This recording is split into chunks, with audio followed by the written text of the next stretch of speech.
ಜೈ ರಾಮಕೃಷ್ಣ. ನಮಸ್ತೆ. ಯುಗಾವತಾರ ಶ್ರೀರಾಮಕೃಷ್ಣ ಗ್ರಂಥಾಧ್ಯಯನಕ್ಕೆ ತಮ್ಮೆಲ್ಲರಿಗೂ ಸ್ವಾಗತ. ಸಂಚಿಕೆ 145, ಅಧ್ಯಾಯ 97, ಮೌನ ತಾಳಿದ ವಾಚಾಳಿ. ಒಂದು ದೃಷ್ಟಿಯಿಂದ ಶ್ರೀರಾಮಕೃಷ್ಣರಿಗೆ ಕೇಶವನು ಅಪರಿಚಿತನೇನೂ ಅಲ್ಲ. ಅವನನ್ನು ಅವರು ಈಗಾಗಲೇ 2 ಬಾರಿ ಕಂಡಿದ್ದರು. ಒಮ್ಮೆ ಬಹು ಹಿಂದೆ 1864ರಲ್ಲಿ ಬ್ರಾಹ್ಮ ಸಮಾಜದ ವಾರ್ಷಿಕೋತ್ಸವದ ಸಂದರ್ಭದಲ್ಲಿ. ಆ ಕುರಿತಾಗಿ ಅವರೇ ಒಮ್ಮೆ ಹೇಳುತ್ತಾರೆ, ಅನೇಕ ವರ್ಷಗಳ ಕೆಳಗೆ ಅದೊಂದು ಬುಧವಾರ ನಾನು ಮಥುರನೊಂದಿಗೆ ಜೊರಾಸಂಕೋದಲ್ಲಿನ ಬ್ರಾಹ್ಮ ಸಮಾಜಕ್ಕೆ ಹೋಗಿದ್ದೆ. ಅಲ್ಲಿ ತರುಣ ಕೇಶವನು 100 ಜನ ಅನುಯಾಯಿಗಳ ನಡುವೆ ಕುಳಿತು ಭಜನೆ ಪ್ರವಚನಗಳನ್ನು ನಿರ್ವಹಿಸುತ್ತಿದ್ದುದನ್ನು ಕಂಡೆ. ಆಗಿನ್ನೂ ಆತ 26 ವರ್ಷದ ಯುವಕ. ನಾನು ಎವೆ ಇಕ್ಕದೆ ಅವನನ್ನೇ ನೋಡಿದೆ. ಅವನ ಮನಸ್ಸು ಭಗವಂತನಲ್ಲಿ ಲೀನವಾಗಿತ್ತೆಂದು ಕಂಡುಕೊಂಡೆ. ಅಂದಿನಿಂದಲೇ ನನ್ನ ಮನಸ್ಸು ಅವನೆಡೆಗೆ ಸೆಳೆಯಲ್ಪಟ್ಟಿತು. ಆದರೆ ಆ ಸಭೆಯಲ್ಲಿದ್ದ ಇತರರೆಲ್ಲ ಆಯುಧಗಳನ್ನು ಹಿಡಿದು ಕುಳಿತಂತಿತ್ತು. ಅವರ ಮುಖಗಳನ್ನು ನೋಡುತ್ತಲೇ ಅವರೊಳಗೆ ಲೌಕಿಕ ಪ್ರವೃತ್ತಿ, ಅಹಂಕಾರ, ಕಾಮನೆಗಳು ಇವೆಲ್ಲ ಬಲವಾಗಿರುವುದನ್ನು ಕಾಣಬಹುದಾಗಿತ್ತು. ಮತ್ತೊಮ್ಮೆ ಶ್ರೀರಾಮಕೃಷ್ಣರು ಕೇಶವನನ್ನು ಕಂಡದ್ದು ತಮ್ಮ ಒಂದು ದರ್ಶನದಲ್ಲಿ. ತಮಗಾದ ಆ ದರ್ಶನವನ್ನು ಅವರೇ ಹೀಗೆ ಬಣ್ಣಿಸುತ್ತಾರೆ. ನಾನು ಕೇಶವನನ್ನು ಪ್ರತ್ಯಕ್ಷವಾಗಿ ಭೇಟಿಯಾಗುವ ಮುನ್ನವೇ ನನ್ನ ಸಮಾಧಿ ಸ್ಥಿತಿಯಲ್ಲಿ ಅವನನ್ನೂ ಅವನ ಗುಂಪನ್ನೂ ಕಂಡಿದ್ದೆ. ನನ್ನ ಮುಂದೆ ಒಂದು ಕೋಣೆ ತುಂಬ ಜನರಿದ್ದರು. ಕೇಶವನು ಗರಿಗೆದರಿದ ಮಯೂರದಂತೆ ಕಂಡ. ಅವನ ಅನುಯಾಯಿಗಳೇ ಆ ಗರಿಗಳು.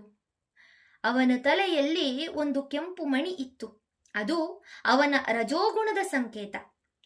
ಅವನು ತನ್ನ ಅನುಚರರಿಗೆ, ದಯವಿಟ್ಟು ಇವರ ಅಂದರೆ ಶ್ರೀರಾಮಕೃಷ್ಣರ ಮಾತನ್ನು ಆಲಿಸಿ ಎಂದು ಹೇಳಿದ.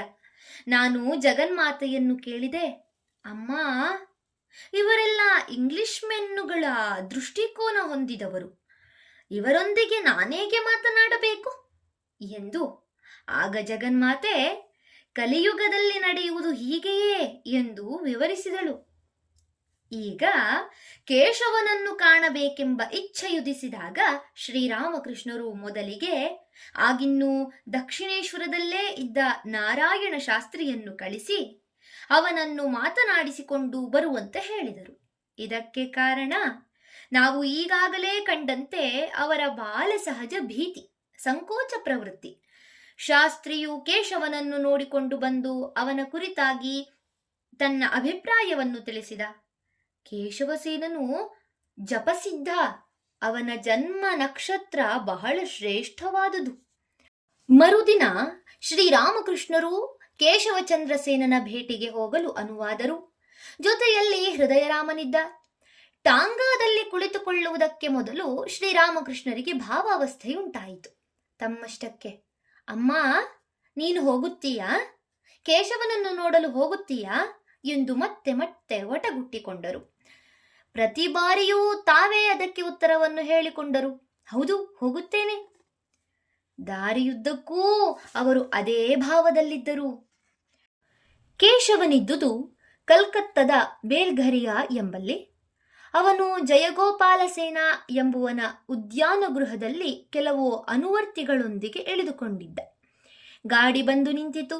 ಶ್ರೀರಾಮಕೃಷ್ಣರು ಹೃದಯನಿಗೆ, ನೀನು ಮೊದಲು ಹೋಗಿ ನೋಡಿಕೊಂಡು ಬಾ ಎಂದರು. ಅದರಂತೆ ಹೃದಯ ಗಾಡಿಯಿಂದಿಳಿದು ಒಳಗೆ ಹೋದ. ಅಲ್ಲೊಂದು ದೊಡ್ಡ ಕೊಳ. ಕೇಶವನು ಮತ್ತಿತರರೂ ಬೆಳಗಿನ ಪ್ರವಚನಾದಿಗಳನ್ನು ಮುಗಿಸಿ ಸ್ನಾನಕ್ಕೆ ಅಣಿಯಾಗುತ್ತಿದ್ದರು. ಕೇಶವಸೇನನ ಬಳಿಗೆ ಹೋಗಿ ಹೃದಯ ಹೇಳಿದ, ಸ್ವಾಮಿ, ನನ್ನ ಸೋದರ ಮಾವ ನಿಮ್ಮ ಸಂದರ್ಶನಕ್ಕಾಗಿ ಬಂದಿದ್ದಾರೆ. ರಾಮಕೃಷ್ಣರು ಎಂದು ಅವರ ಹೆಸರು. ಅವರು ಬಹಳ ದೊಡ್ಡ ಭಕ್ತರು, ಸಾಧಕರು. ಭಜನೆ, ಭಗವತ್ ಸಲ್ಲಾಪಗಳನ್ನು ಕೇಳಿದರೆ ಭಾವಾವಿಷ್ಟರಾಗುತ್ತಾರೆ. ನೀವೂ ಕೂಡ ಭಗವದ್ಭಕ್ತರೆಂಬ ವಿಷಯ ಕೇಳಿ ನಿಮ್ಮನ್ನು ಕಾಣಲು, ನಿಮ್ಮ ಮಾತುಗಳನ್ನು ಆಲಿಸಲು ಬಂದಿದ್ದಾರೆ. ಅವರನ್ನು ಇಲ್ಲಿಗೆ ಕರೆತರಲೇ? ಆಗಲಿ, ಈಗಲೇ ಕರೆತನ್ನಿ ಎಂದು ಸಮ್ಮತಿ ಕೊಟ್ಟ ಕೇಶವಸೇನ. ಹೃದಯ ಶ್ರೀರಾಮಕೃಷ್ಣರನ್ನು ಮೆಲ್ಲಗೆ ಗಾಡಿಯಿಂದಿಳಿಸಿ ಕರೆದುಕೊಂಡು ಬಂದ.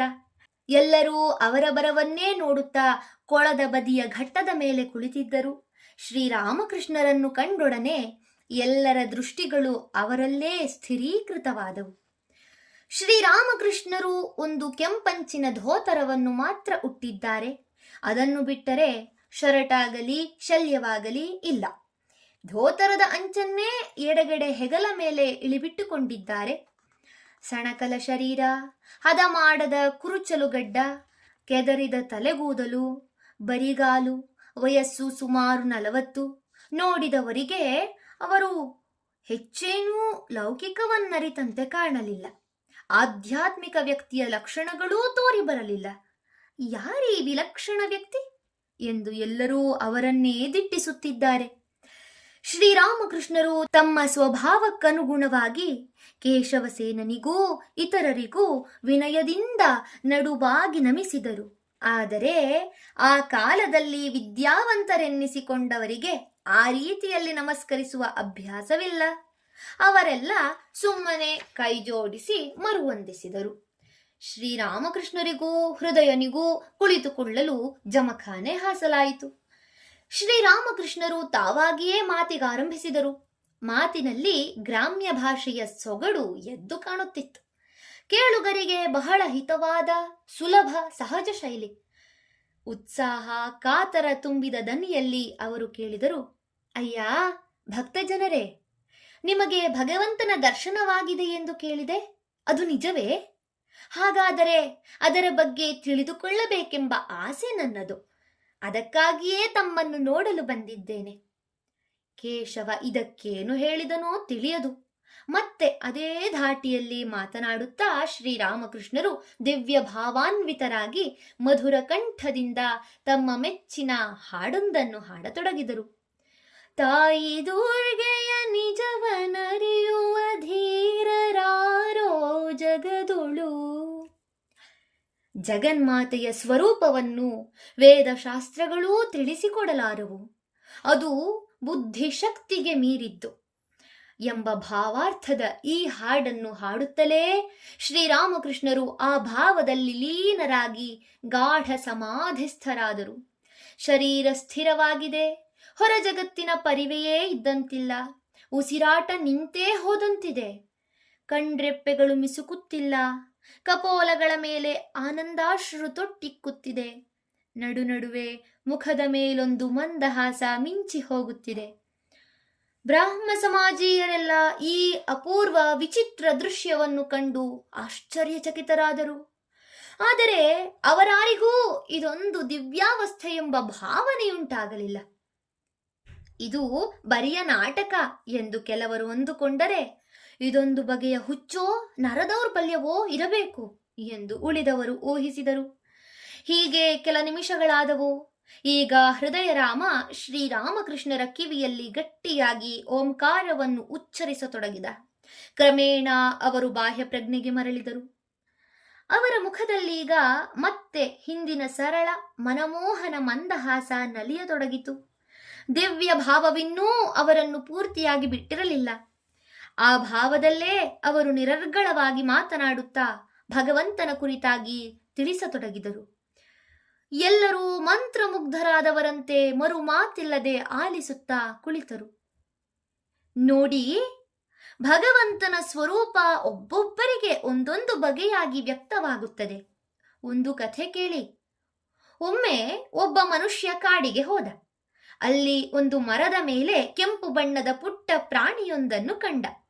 ಆಮೇಲೆ ಅವನು ವಾಪಸ್ಸು ಹೋಗಿ ತನ್ನ ಸ್ನೇಹಿತನಿಗೆ ತಾನು ಕಂಡ ಪ್ರಾಣಿಯನ್ನು ಬಣ್ಣಿಸಿದ. ಆಗ ಆ ಸ್ನೇಹಿತ ಹೇಳಿದ, ನಾನು ಕಾಡಿನಲ್ಲಿ ಆ ಪ್ರಾಣಿಯನ್ನು ಕಂಡಿದ್ದೇನೆ. ಆದರೆ ನೀನು ಅದರ ಬಣ್ಣ ಕೆಂಪು ಅನ್ನುತ್ತೀಯಲ್ಲ, ಅದು ಕೆಂಪಲ್ಲ, ಹಸಿರು. ಆಗ ಅಲ್ಲಿದ್ದ ಇನ್ನೊಬ್ಬ ಹೇಳಿದ, ನೀವಿಬ್ಬರೂ ಹೇಳಿದ್ದೂ ಸರಿಯಲ್ಲ, ನಿಜಕ್ಕೂ ಅದರ ಬಣ್ಣ ಹಳದಿ. ಅಷ್ಟು ಹೊತ್ತಿಗೆ ಇನ್ನೂ ಕೆಲವರು ಅಲ್ಲಿಗೆ ಬಂದರು. ಇವರ ವಾಗ್ವಾದವನ್ನು ಕೇಳಿ ತಾವೂ ತಲಾ ಒಂದೊಂದು ಅಭಿಪ್ರಾಯ ಕೊಟ್ಟರು.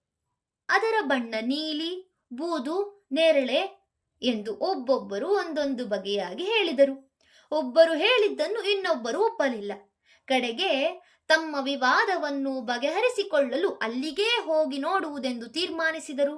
ಸರಿ, ಹೋದರು. ಅಲ್ಲಿ ಆ ಮರದ ಕೆಳಗೆ ಯಾರೋ ಒಬ್ಬ ಕುಳಿತಿದ್ದ.